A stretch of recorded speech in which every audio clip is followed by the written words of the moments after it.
வெற்றிலை வராகித் தாயின் வெற்றி வாக்கு இது. என் தங்கமே, எவ்வளவு பெரிய பிரச்சனையாக இருந்தாலும் அதை 2 நாட்களில் குறைக்க என்னால் முடியும் என்பதை நீ உணர்ந்திருப்பாய். அது சாத்தியமானது எப்படி என்றால், நீ உன் கர்ம வினையை புரிந்து ஏற்றுக்கொண்டு என்னை சரணடைந்து என் விருப்பத்திற்கு நீ விட்டுவிட்டதால் அது குறைய ஆரம்பித்துள்ளது. இனி வரும் காலங்களில் படிப்படியாக குறையும். கவலைப்படாதே. உன் மனக்கவலையை அகற்றுவதுதானே என் வேலை.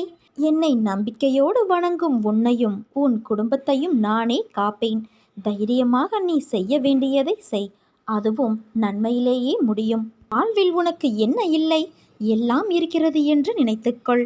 எல்லாம் சந்தோஷமான சூழலாய் உன்னை வந்து சேரும்.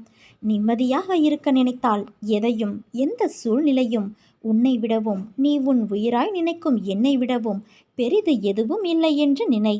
நமக்கு வரும் கஷ்டங்களை நம்மால் தாங்க முடியும் என்று மென்மையாய் உன்னிடம் சொல்லிக்கொள். உனக்கு பரீட்சை வைக்கிறேன் என்று நீ நினைப்பது சரிதான். எதற்கு அந்த பரீட்சை? உன்னை ஒரு இடத்திலிருந்து இன்னொரு இடத்திற்கு உயர்த்துவதற்காக. பல விஷயங்களில் நீ கற்றவற்றை எப்படி நீ உன் புதிய நிகழ்வுகளில் செயல்படுத்துகிறாய், அதற்கு தயாராகிவிட்டாயா என்று பார்ப்பதற்காக. அதற்காக எவ்வளவு காலம் என்று நினைப்பது சரிதான். ஆனால் முழுமையான முறையில் ஒன்றை தயாரித்தால்தான் அது நல்ல முறையில் இருக்கக்கூடும். அவற்றைதான் நான் உனக்கு செய்கின்றேன். இன்னும் உன்னை சிறிது மாற்றிக்கொள்ள வேண்டும். எனக்கு புரிகிறது. நீ போராடி கொண்டு இருக்கிறாய், உனக்குள்ளே எது சரி எது தவறு என்று. தவறு என்றால் அதை மாற்ற உன்னிடத்திலே யுத்தம் புரிந்து கொண்டு இருக்கிறாய்.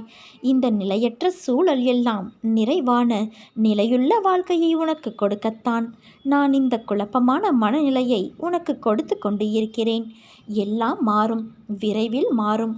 உனக்கான அழகிய வாழ்க்கை உன்னை தேடி வரும் என் குழந்தையே. பயப்படாதே, கலங்காதே. நீ நன்றாக இருப்பாய். நீ என் பரிபூரண அருளும் அன்பும் பெற்ற என் செல்ல குழந்தை.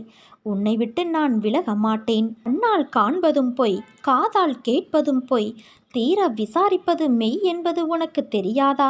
இன்று உன் வாழ்க்கையில் ஏற்பட்டுள்ள எல்லா பிரச்சனைகளுக்கும் நீதான் காரணம். யோசிக்காமல் நீ செய்யும் செயலால் உனக்கு எவ்வளவு பிரச்சனைகள். உன்னுடைய கடும் சொற்களால் யார் மனதையும் கஷ்டப்படுத்தாதே. உன் கோபம் உனக்கு எதிரி. அதை குறைத்துக்கொள். இந்த ஜென்மம்தான் மனித பிறவி. அடுத்த ஜென்மம் என்ன என்பது உனக்கு தெரியாதல்லவா? அதனால் எல்லோரிடமும் அன்பாக நடந்து கொள். வாழும் காலம் சில காலம்தான். இதில் எதற்கு போட்டி பொறாமை? இருப்பதை வைத்துக்கொண்டு சந்தோஷமாக வாழ பழகிக்கொள். இன்று ஏன் இப்படி பேசுகிறேன் என்று புரிந்து கொள்.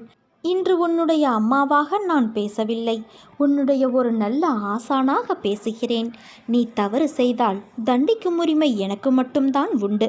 தேவையில்லாமல் மனதை அலைப்பாய விடாதே. அது உனக்கு நல்லதல்ல குழந்தையே.